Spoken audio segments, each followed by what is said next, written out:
I seem to be getting a lot of attention about my weird way of eating. But there's some other oddities you might want to know about my lifestyle.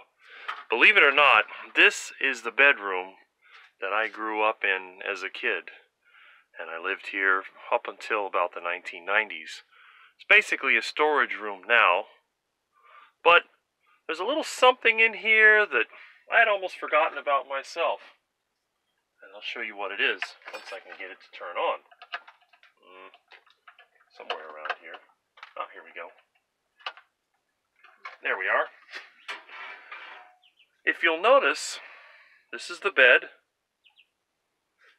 And right over the bed, you have these rather interesting looking lights.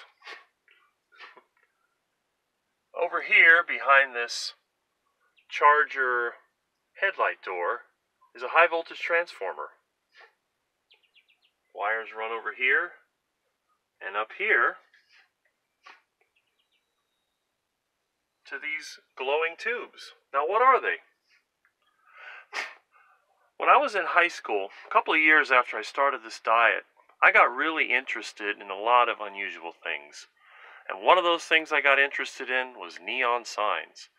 Believe it or not, there were still a lot of them down here in the 1980s.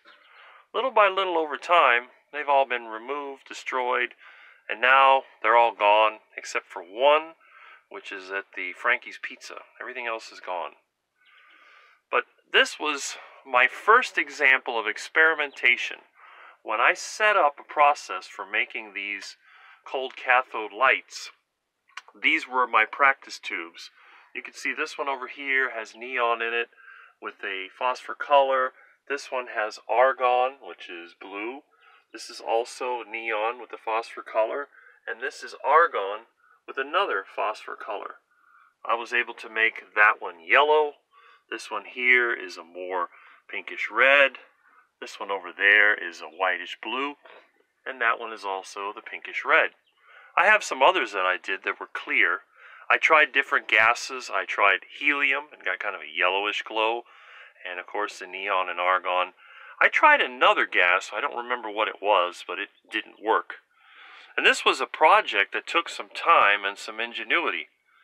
It took me a while to figure out how to set up a vacuum pump that would work, and then making a transformer to heat up the glass so I could evacuate it. And all this was because I managed to find a book that was called Neon Techniques and Handling. I don't know if it was a diet that made me come up with weird ideas like this, but it's an example of some of the things that I did.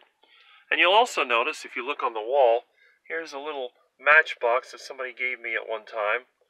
And you can see, that's a Bobcat. And of course, here's a copy of what I had when I was younger. Notice what that is. Yep, my favorite car. The only car that I've ever owned and driven.